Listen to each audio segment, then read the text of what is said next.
என் இனமான தேவேந்திர குல சொந்தங்கள் அனைவருக்கும் இனிய வணக்கத்தை தெரிவித்துக் கொள்கின்றேன். எனக்கு மென்மேலும் ஆதரவு அளித்துக் கொண்டிருக்கின்ற தேவேந்திர குல இளைஞர்களுக்கும் எனது வணக்கத்தை தெரிவித்துக் கொள்கின்றேன். நான் இப்போது கூறுவது ஒரு முக்கியமான விஷயத்தை பற்றி.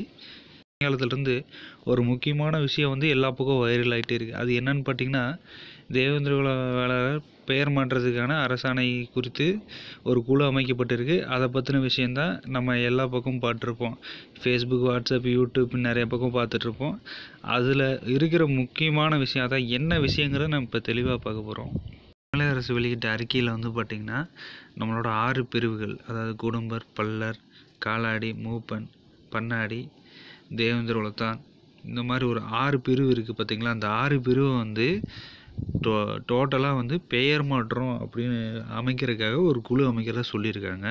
இதை நல்லா வாட்ச் பண்ணிங்க. இது பெயர் மாற்றம் மட்டும்தான், பட்டியல் வெளியிடணும்னு அவங்க ஒரு வார்த்தை கூட அவங்க மென்ஷன் பண்ணல. ஸோ இதில் நம்மளை மறைமுகமாக எப்படி முட்டாளாக்குகிறாங்கிறத இப்போ நீங்கள் தெரிஞ்சுக்கலாம்.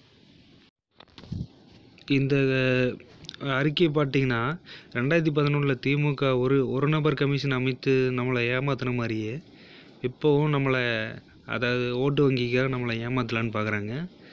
நம்ம இதை விட தெளிவாக இருந்து நம்ம ஓட்டு வங்கி சரியாக பயன்படுத்தினா மட்டும்தான் பட்டியல் வெளியேற்றம் கிடைக்கும். இந்த அறிக்கையை பற்றின ஒரு மீம்ஸ் ஒன்று போட்டிருந்தேன். அதாவது பார்த்திங்கன்னா, இசை வெள்ளாளர் அதாவது சின்ன மேலே இசை வெள்ளாளர் மாற்றினதுக்கு, முக்குளத்தூர் சமுதாயம் மாற்றினதுக்கு, அப்புறம் இன்னும் 2-3 சமுதாயம், ஆதி திராவிடர், இந்த மாதிரி நிறைய சமுதாயத்தை மாற்றும்போது பார்த்திங்கன்னா, இந்த மாதிரி தனிநபர் கமிஷன், அதாவது இந்த மாதிரி குழு அமைச்சதில்லை. ஆனால் நம்ம சமுதாயத்துக்கு மட்டும் இந்த மாதிரி அமைச்சு நம்மளை ஏமாற்ற பார்க்குறாங்க. இந்த அறிக்கையை நல்லா கூர்ந்து கவனித்து படித்து பார்த்திங்கனாலே உங்களுக்கே தெரியும். அந்த 6 உட்பிரிவை மட்டும், அதாவது பெயர் மாற்றத்துக்கு மட்டும் இந்த அறிக்கை மாதிரி போட்டிருக்காங்க. ஆனால் பட்டியல் வெளியேற்றங்கிறது ஒரு வார்த்தை கூட அதில் இடம் பெறலை. நம்மளை மறைமுகமாக எப்படி ஏமாத்துறாங்க இந்த திராவிட கட்சிங்கிறது நீங்கள் இப்போ இருந்து தெரிஞ்சுக்கலாம். இந்த குழு பார்த்திங்கன்னா, நம்மளை பழையபடி ஏமாத்துறதுக்காக அமைக்கப்பட்ட ஒரு குழு. இதனால நம்ம ஏமாறாமல் விழிப்புணர்வாக இருக்கணும். கடைசியில் இந்த குழு பார்த்திங்கன்னா, எலெக்ஷன் முடிஞ்சதுக்கப்புறம் இந்த குழுவை இழுத்து மூடிடுவாங்க. அதுதான் இப்போ நடக்க போகுது. இந்த குழுவானது பார்த்திங்கன்னா, முதல்ல எப்போ ஸ்டார்ட் பண்ணாங்கன்னா, 2011 முன்னாள் முதல்வர் கலைஞர் இறந்தார் பார்த்திங்களா, அவரால் ஸ்டார்ட் பண்ணப்பட்டது. அப்புறம் 3 மாதத்தில் தேர்தல் வந்ததுனால அந்த குழுவை இழுத்து மூடிட்டாங்க.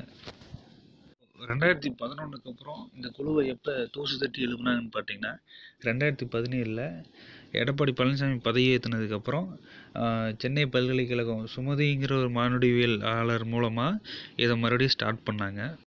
2018 பார்த்திங்கன்னா, மாவட்ட ஆட்சியர் அப்புறம் தாசில்தார்கள் மூலமாக இதுக்கு உண்டான அறிக்கையை பார்த்திங்கன்னா எடப்பாடி பழனிசாமி அவர்களுக்கு கொடுக்கப்பட்டது.